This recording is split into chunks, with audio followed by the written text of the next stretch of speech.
वह हम लोग आस्था और विश्वास के साथ गुरु महाराज जी की जय जयकार बुलंद आवाज़ों करें। बोलिए श्री सद्गुरु महाराज की जय। अखंड मंडलाकारं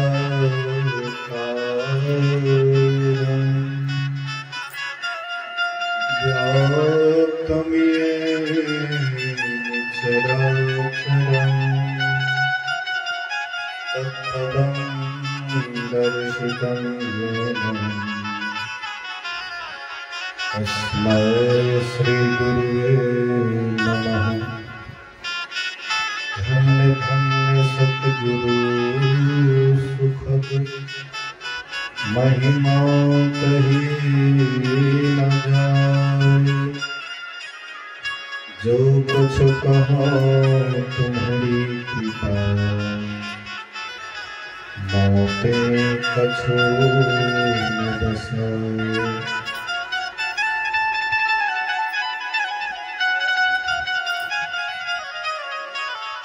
धर्म प्रेमी सत्संगी बंधुओं, पूजनीय माताओं तथा भक्तिमती बहनों, एक दिवसीय संकल्प सत्संग के दूसरे पानी अपराह्नकालीन सत्संग में हम उपस्थित हों। बहुत देर से पूर्वताओं से बहुत बात सुन चुके हैं। हम लोगों ने सुना मानव शरीर की विशेषता और इसकी उपयोगिता। मनुष्य का शरीर है, ऐसा अद्भुत शरीर है, ऐसा विचित्र शरीर है, जैसा शरीर और कोई नहीं है। यहाँ तक कि हम लोग देवी देवता की आराधना करते हैं, पूजा करते हैं, उपासना करते हैं, लेकिन देवी देवता का भी शरीर मनुष्य शरीर के जैसे अद्भुत नहीं है। देवी देवता का शरीर कैसा है, जैसे उसको मान लीजिए चांदी। देवी देवता के शरीर को चांदी मान लीजिए और मनुष्य के शरीर को लोहा मान लीजिए। लोहा को पारस से स्पर्श कराने के बाद लोहा सोना हो जाता है, लेकिन चांदी से छुआने के बाद चांदी में कोई परिवर्तन नहीं होता। ऐसे ही यह मनुष्य का शरीर है। देखने में केवल 3.5 हाथ का बुझाता है, लेकिन इतना गहरा है जो समुद्र से भी अधिक। जैसे समुद्र को रत्नाकर कहते हैं, रत्नों से भरा हुआ समुद्र को कहते हैं, इसी तरह से यह मनुष्य शरीर के अंदर में भी सभी रत्न हैं। यहाँ तक कि परमात्मा भी इसी शरीर में विद्यमान है, विराजमान है। हालांकि परमात्मा से कोई जगह खाली नहीं है। मैं सुबह में कह रहा था, अचर चर रूप हरि सर्वगत सर्वदा बसत इति वासना रूप दीजिए। वह जो परमात्मा है वह सब जगह है, कोई जगह उससे खाली नहीं है, प्रत्येक शरीर में है। लेकिन और शरीर में उस परमात्मा का साक्षात्कार नहीं होता है। और चाहे कोई भी शरीर क्यों नहीं हो, लेकिन उसमें परमात्मा का साक्षात्कार नहीं होता है, परमात्मा का दर्शन नहीं होता है। जिनको भी दर्शन हुआ है, यही मनुष्य शरीर में ही दर्शन हुआ है। आवागमन के दुख को मिटाने के लिए मनुष्य शरीर से और कोई ऐसा शरीर अद्भुत नहीं है। और शरीर भोग विलास और शरीर से हो सकता है, जैसे देवी देवता स्वर्गवास में, स्वर्गलोक में भोगता है, भोग भोगता है, लेकिन योग नहीं होता है, देवी देवता से ध्यान नहीं होता है। एक बार ब्रह्मा जी के पास मनुष्य, दानव और देवताएं तीनों गए। बोलिए श्री सद्गुरु महाराज की ध्यान दीजिएगा बढ़िया से। मानव, दानव और देवता तीनों गए ब्रह्मा जी के पास और ब्रह्मा जी से प्रार्थना करते हैं कि हे ब्रह्मदेव, हम लोगों को उपदेश कीजिए, हमें उपदेश किया जाए। ब्रह्मा जी तीनों को 2 शब्द कह करके उपदेश दिया। ये तीनों कहते हैं कि हम लोग समझे नहीं, 2 का मतलब नहीं समझे, इसका थोड़ा सा विश्लेषण करके हमें समझाइए, बुझाइए। ब्रह्मा जी ने कहा कि देवता के पास इंद्रिय दमन करने की शक्ति नहीं है, इनकी जो इंद्रियां हैं बेकाबू हैं। सुने हैं ना कथा? गौतम ऋषि की पत्नी अहल्या अति सुंदरी थी, देवताओं का राज्य और कुछ मैंने मालिक, घर का जो मालिक है, मैंने मालिक का मन डोल गया है। गौतम ऋषि के पत्नी अहल्या के छल करके देश बना लिए गौतम ऋषि का, छल किया।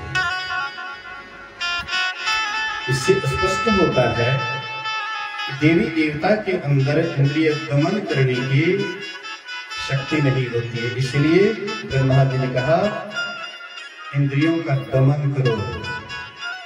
2 कह करके उन्होंने देवताओं को इंद्रिय दमन करने के लिए उपदेश किया। दानव कहते हैं कि हम लोगों को भी समझाइए 2 का अर्थ। ब्रह्मा जी कहते हैं कि तुम क्रूर स्वभाव के हो, तुम्हारे अंदर दया नहीं है। दानव के अंदर दया नहीं होता है, तुम बड़े क्रूर स्वभाव के हो, इसलिए सबके ऊपर दया करो, सबके ऊपर दया करो, यही तुम्हारे लिए उपदेश है। फिर मनुष्य कहते हैं कि हम लोगों को भी बताइए 2 का मतलब। बोले कि तुम दान दो, दान करो, मनुष्य हो, तुम खेत उपजाते हो, व्यापार करते हो, बिजनेस करते हो, पैसे कमाते हो, अन्न जमा करते हो, इसलिए अन्न वस्त्र अर्थ दान करो। दान करने से आसक्ति हटती है, जो चीज हम दान करते हैं उससे आसक्ति हटती है। आज अगर उपेंद्र बाबू दोनों भाई के मन में यह दान की वृत्ति नहीं होती, क्या ये सुधार हो पाता? उधर जो भंडारा बन रहा है, क्या उसकी व्यवस्था हो पाती? क्या हुआ? दान देने की प्रवृत्ति जगी, हम कुछ ऐसा काम करें जिससे हमारी आसक्ति घटेगी। इसलिए तुम मनुष्य हो, दान दो। दान देने के लिए मनुष्य को उपदेश दिए। दान में भी सबसे उत्तम दान है अभय दान। अभय दान मतलब सभी भय से मुक्त हो जाए। आपके अंदर कोई डर नहीं हो, कोई भय नहीं हो, सभी भयों से सभी डर से आप मुक्त हो जाएं, इसका नाम है अभयदान। और ये अभयदान कोई महापुरुष करते हैं, अभय पद को वे पाए हुए रहते हैं, इसलिए अभय पद का उपदेश करते हैं। इसलिए मनुष्य को धाम देने के लिए कहा। मतलब महापुरुष कहते हैं कि हम आपको ये मनुष्य शरीर मिला है, अद्भुत शरीर मिला है, इस शरीर के लिए देवी देवता तरसते हैं। सुन रहे थे, बड़े भाग मानुष तन पावा, सुर दुर्लभ सद्ग्रंथ ही गावा। इस शरीर के लिए देवी देवता भी तरसते हैं, उसको भी दुर्लभ है और हम आपको सुलभ हो। तो हम आप आराम से कान में तेल लेकर के सो जाए, या मनुष्य शरीर के लिए क्या है, कुछ करना करना नहीं है। भगवान राम ही खुद कह रहे हैं बड़का की है, तो कुछ करने धरने की कोई जरूरत नहीं, एकदम आराम से पड़ेगा। ये इसके लिए बनाई शरीर, यह शरीर जो है अगर इसको गौर से देखें, इस शरीर से गंदा और कोई शरीर नहीं। ये शरीर गंदगी का भंडार है। जितना भी अन्य योनियां हैं, सभी योनियों से ये शरीर बिल्कुल गंदा है। कमल कहाँ खिलता है? और ये श्री सद्गुरु, कमल कहाँ खिलता है? किचन में। ये शरीर सबसे गंदा है, इसलिए इस शरीर से वह काम हो जाता है जो काम देवता का शरीर से नहीं होता है। यह शरीर हम आपका गंदा से भरा हुआ है। एक संत हुए जिनका नाम था सुंदरदास जी। अगले जन्म में वे जग्गा नाम से सुप्रसिद्ध थे। दादू दयाल जी महाराज के शिष्य थे। पुराने जमाने में लोग सूत मांग करके लाते थे, अपने से कपड़ा बुनते थे, पहनते थे। आजकल की तरह मशीन वगैरह इसे व्यवस्था नहीं थी। जग्गा जी गए सूत मांगने के लिए एक माई के यहाँ। तेल लगाते हैं, 2 माई सूत, 2 माई सूत, 2 माई सूत। उधर से माई आती है, थोड़ा अधिक सूत बाबा के झोले में डालती। तेल लगा रहे थे, 2 माई सूत, 2 माई सूत, 2 माई सूत। और उधर से वह माई आई, अधिक सूत डालते हुए कहते, लो बाबा सूत। बाबा के मुंह से निकल गया जरगर जो दिया जो सूत लगा करके दिया। बाबा खुश होकर, प्रसन्न होकर के बाबा के श्री मुंह से निकल जाता है, लो माई को। माई के पास कोई बाल बच्चे नहीं देखी थी। जैसे बाबा बोले लो माई को, माई इतना खुश हुई, फिर घर गई और सुतला करके झोला भर। बाबा तो खुश होकर के गए गुरु महाराज के पास, दादू दयाल जी महाराज के पास, एकदम मगन होकर के गए। कहते हैं गुरुदेव गुरुदेव। कहते क्या बात है? बोले कि देखिए कितना घर सूत मांगते थे, इतना सूत नहीं होता था, आज तो एक ही घर में भर गया। गुरु महाराज कहते कोई कारण होगा। शुरू से घटना सुनाओ, सब बात सुनाए। बोले कि तुमसे गलती हुई, एक जन्म नहीं 7 जन्म तक वह माई पुत्र का मुंह नहीं देखती, लेकिन अब साधु के मुंह से निकल गया। निशान बोली देव ऋषि बनना। ऋषि के मुंह से, साधु के मुंह से, देवता के मुंह से जो वचन निकल जाता है वह मिथ्या नहीं होता। अब तुम्ही को जाना पड़ेगा उनके घर में, और कोई उपाय नहीं। पड़ेगा, ये क्या हो गया? वचन दे दिए हो तो अब तुम्ही को जाना पड़ेगा उनके घर में। बोले गुरुदेव एक बात पर हम तैयार हैं जाने के लिए, अगर आप अगले जन्म में मेरा गुरु बन जाए, फिर मार्ग दिखा दे, रास्ता दिखा दे, साधन विधि बता दे।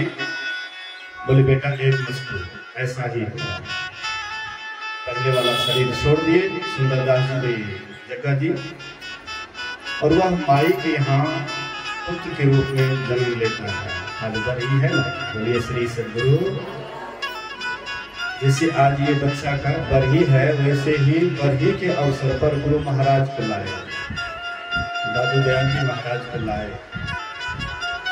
अक्सर लोग कहते हैं बाबा नाम नहीं रखे हैं, थोड़ा बच्चा का नाम रख दीजिए अपने से। श्रद्धावश कितना जो नाम रख नहीं देते हैं, और कितने आदमी कहते नहीं बाबे से नाम रखवाना है। दादू दयाल जी महाराज के हाथ में दिए, गोद में दिए, बोले गुरुदेव ये बच्चा का नाम रख दीजिए। दादू दयाल जी महाराज गोद में लेते हैं, कहते आह बच्चा बड़ा सुंदर है, इसलिए आगे से बच्चा का नाम सुंदरदास रखिए। श्री सद्गुरु बड़े अच्छे महात्मा हैं, बड़े अच्छे महात्मा सुंदरदास जी। महर्षि शाही स्वामी जी महाराज कहते थे कि एक संस्कृत के विद्वान महात्मा हुए गोस्वामी तुलसीदास, और दूसरे हिंदी के बड़े अच्छे विद्वान महात्मा हुए सुंदरदास जी महाराज। वही सुंदरदास जी महाराज अपने वचन में कहते हैं, जा शरीर माही तू अनेक सुख मानी रहियो, ताही तू विचारिया में कौन बात भली है। नेद मज्जा मांस रग रग में रक्त भइयो, पेट हो पिटारी सी में ठोर ठोर मलो है। मुख हाड़न नैन नाक, हाथ पांव सो सब हाड़न की नली है। सुंदरिया ही देखी जनी भूले कोई, भीतर धगार भरी ऊपर से खरी। जाओ शरीर माही तो अनेक सुख मानी, इस शरीर में रह करके तुम अनेक सुख को प्राप्त कर रहे हो, पा रहे हो। थोड़ा सा विचार करो, इस शरीर में क्या भली है क्या बुरी है। लेट मज्जा, ये शरीर कौन से बना हुआ है? खून, तेल, लेट, मज्जा, मांस, रक्त भरा हुआ है। पेट हो पिटारी सी में थोड़ा थोड़ा मल है। जो पेट दिखाई पड़ता है इसमें क्या है? मल का भंडार। कुछ भी खाइए अंत में वही निकलता है, उसके तरफ लोग देखना नहीं चाहते हैं। चेहरा को तो सब निहारते हैं, एक दूसरे के चेहरा को, रूप को सब आदमी निहारते हैं, देखने में बड़ा मनमोहक बुझाता है। लेकिन अगर गहराई से देखिए तो ये शरीर में गंदगी ही नहीं है। परमात्मा भी विचित्र है, सृष्टि रचने वाले बड़े विचित्र है। कैसे ये हमारा लीला चलते रहे लंबा समय तक। हमने जो सृष्टि किया है, ये सृष्टि किस तरह से लंबा समय तक चले, तो स्त्री पुरुष का निर्माण कर दिए। एक दूसरे के प्रति इतना लगाव, इतना प्रेम, इतना घनिष्ठ संबंध, लगता है शरीर दो है लेकिन आत्मा हो जाता है एक। इतना प्रेम, ये प्रेम प्रकट करने वाले, ये मोह देने वाले, ये ममता देने वाले, एक दूसरे के प्रति रूप पर आकर्षित करने का गुण ये शरीर के ऊपर में जो चमड़ा का प्लास्टर किया हुआ है, इसी के कारण हम लोग मकान बनाते हैं। मकान बनाते हैं, उसके बाद उसको क्या करते हैं? प्लास्टर कर देते हैं, रंग पेंट कर देते हैं। देख लीजिए कितना सुंदर मकान हो जाता है। लेकिन जब वह ईटा का बना हुआ होता है तो वो बढ़िया नहीं बुझाता, मनमोहक नहीं बुझाता है। जैसे तैसे आप रहते हैं, लेकिन उसी को जब प्लास्टर करके रंग पेंट कर देते, देख लीजिए कितना सुंदर मकान रहता है। इसी तरह से परमात्मा इस शरीर को बना करके और चमड़े का प्लास्टर कर दिए, इसलिए बड़ा सुंदर देखने में लगता है। कहते पेट में पिटारी सी में थोड़ थोड़ मलो है। पेट में क्या है? मलमूत्र भरा हुआ है। एक गुरुजी अपने शिष्य से कहते हैं, बेटा जाओ बाजार अब बाजार से खराब वस्तु खरीद करके लाए, रुपया भी गए बाजार, दुकानदार भाई से कहते हैं भाई हमको खराब वस्तु दो। दुकानदार भाई झुझला करके कहता है अरे मूर्ख, मेरे पास जो भी सामान है बढ़िया सामान है, खराब वस्तु मेरे पास नहीं है, खराब सामान मेरे पास नहीं है, यहाँ से। दूसरे दुकान के पास गए, उससे भी फटकार पाए। अब तो बेचारे निराश होकर के लौट रहे थे, इधर से कोई सज्जन जा रहे थे। ये जो इधर से सज्जन जा रहे थे कुछ देखते हुए, नाक सिकुड़ते हुए, नाक बंद करते हुए कहते छी छी छी छी, बड़ा खराब वस्तु। शिष्य सोचा कि गुरु महाराज तो हमको बोलते खराब वस्तु लाने के लिए, शायद वह खराब वस्तु हमको मिल गया। गमछी था बिछाए धरती पर और वह खराब वस्तु को उठाना चाहते। जैसे खराब वस्तु को उठाना चाहते हैं, खराब वस्तु से आवाज होती है अरे मूर्ख, क्या तुम मुझे खराब वस्तु समझ रहे हो? एक दिन मैं फल फूल के रूप में था तो तुम मुझे पेटारी में बंद करके रखा था।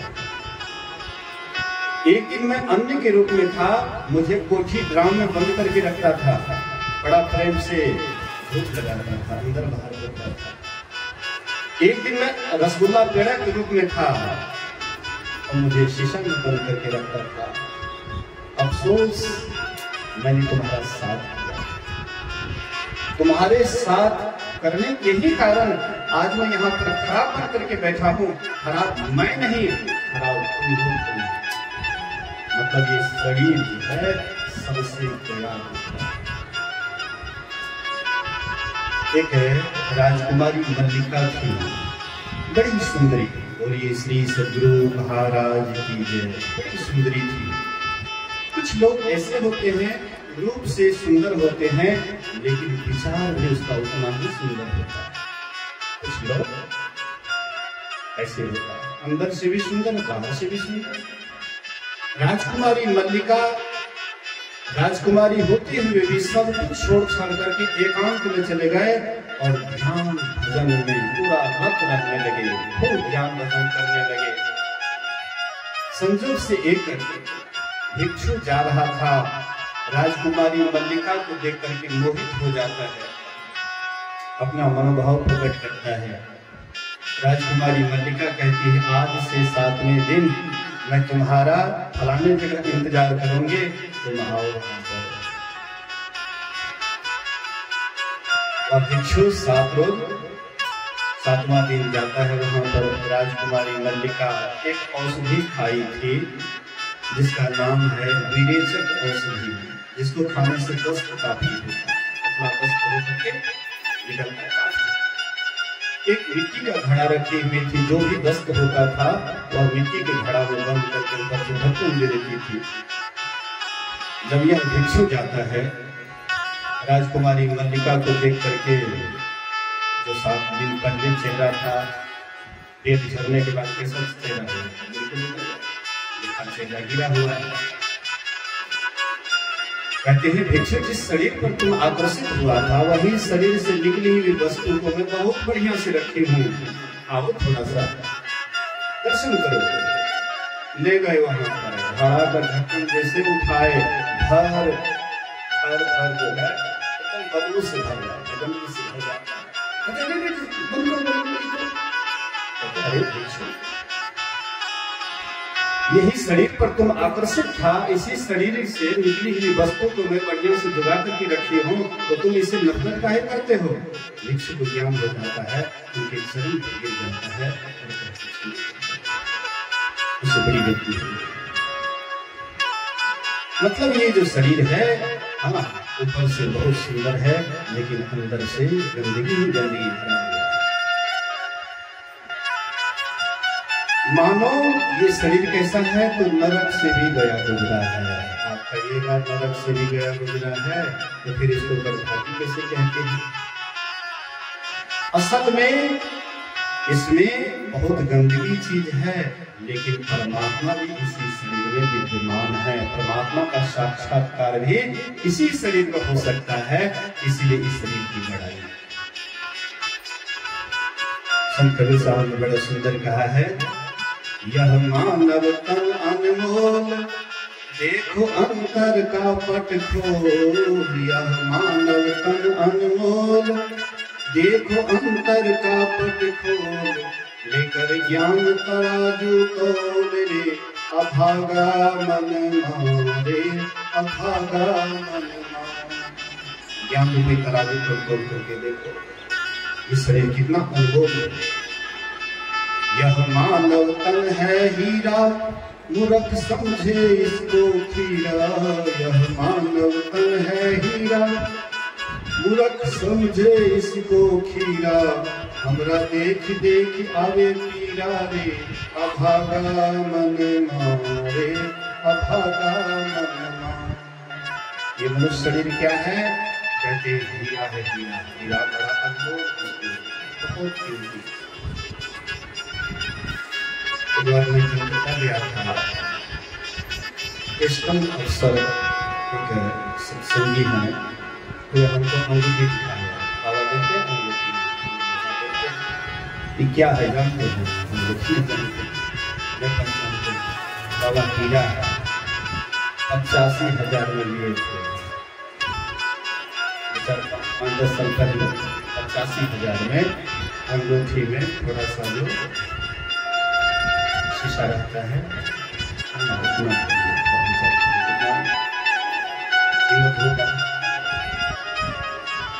ये मनुष्य शरीर क्या है? हीरा।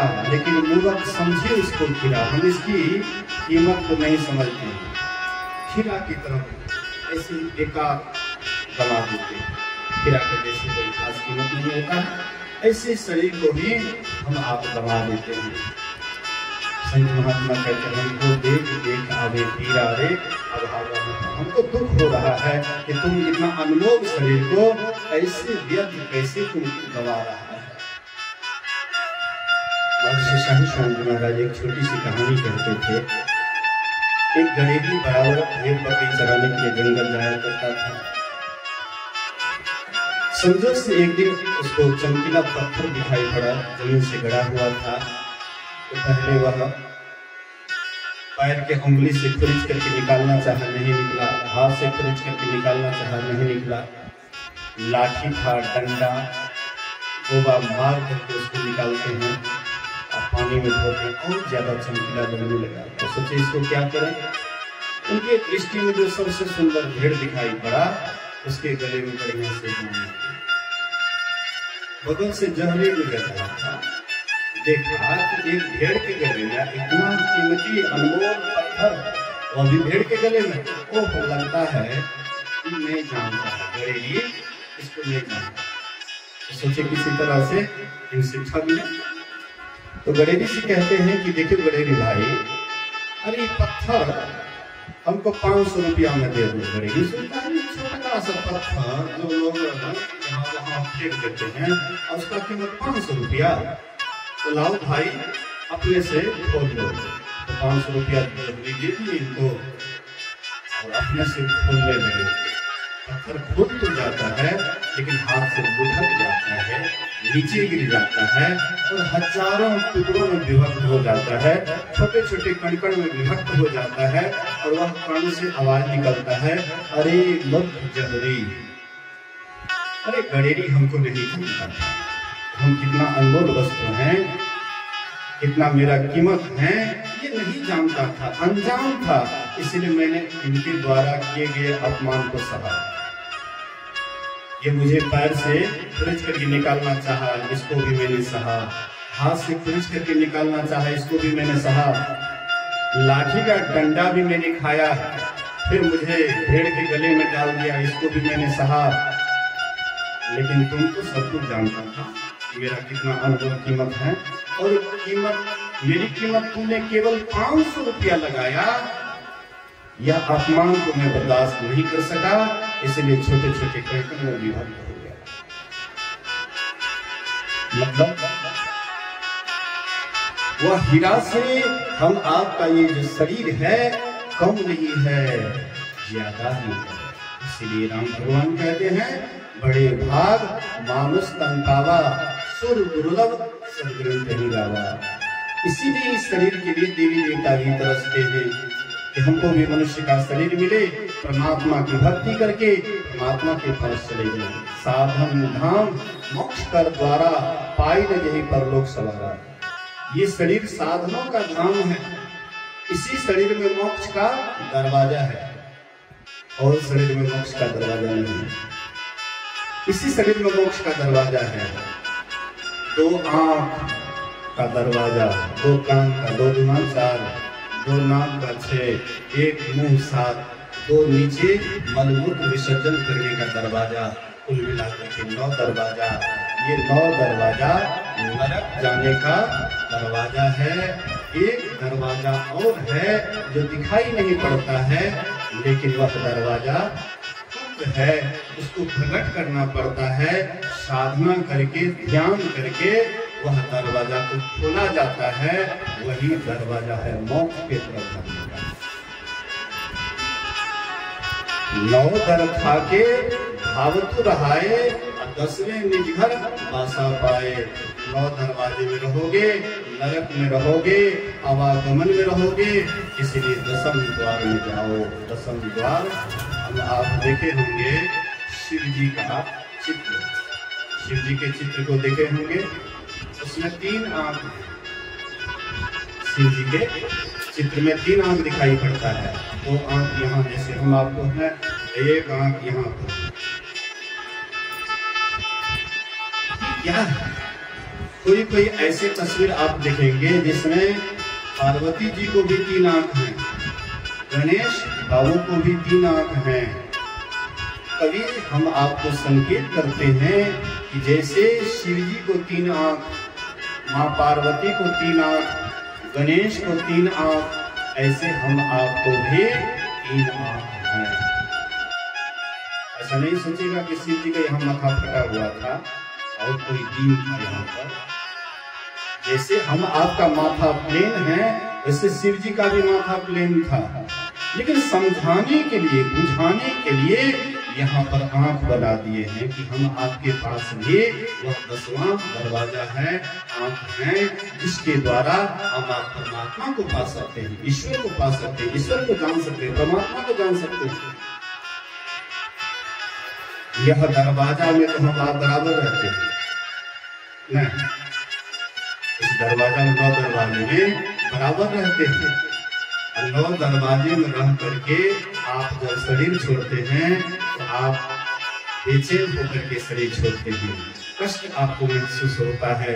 लेकिन 10वां दरवाजा में जाकर के कोई शरीर छोड़ते हैं तो वहां पर बिल्कुल शांत होकर के, स्थिर होकर के भगवान कृष्ण कहते हैं, प्रयाण काले मनसा चलेना भक्त्या युक्त योग बलेन चैव ध्रुवोर मध्य प्राण नावेशिष्य श्लोकं परम पुरुष मुपैति दिव्यम।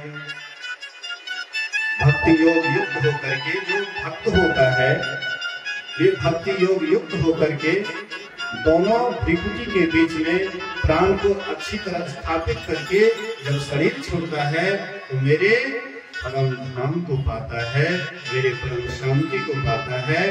तो इसीलिए महापुरुष कहते हैं ये 10वां दरवाजा हम आपके पास है। साधन धाम मोक्ष कर द्वारा पाई न जही परलोक सवारा। इस शरीर को पा करके ये परलोक को नहीं सुधारा। ये शरीर साधनों का धाम है, मोक्ष का द्वार है।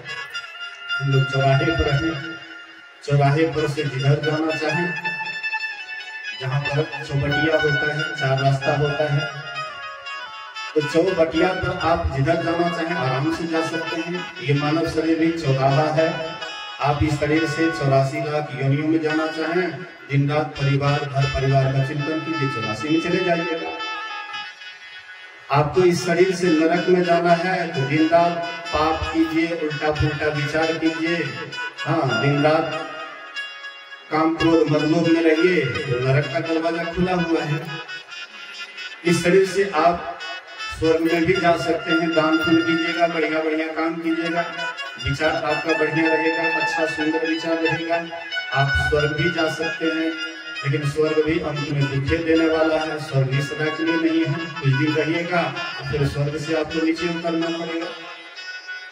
संतों ने कहा वहां चलिए जहां से लौटना नहीं पड़ता है। कई कथा सकल बिलो की हरिमुख हृदय पद पंकज धरे, तज जोग पावक दे हरिपद लीन भई जह नहीं फिरे।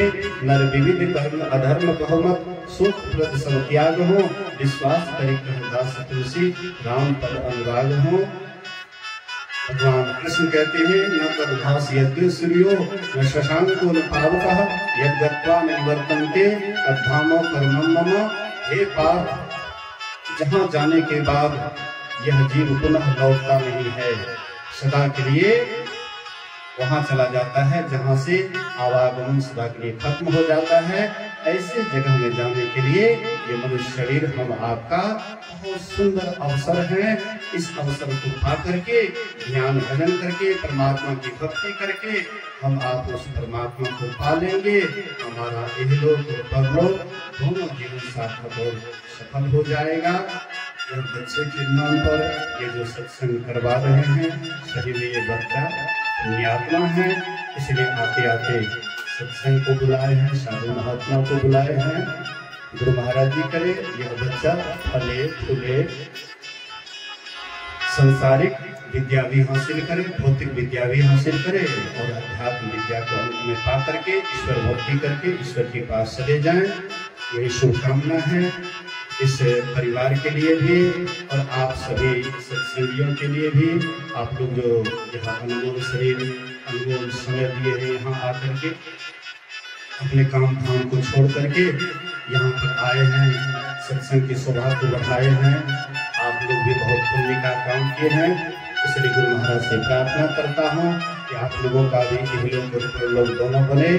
इसी शुभ वचन के साथ बोलिए प्रेम से श्री सद्गुरु महाराज की जय, श्री सद्गुरु महाराज की जय, श्री सद्गुरु महाराज की जय।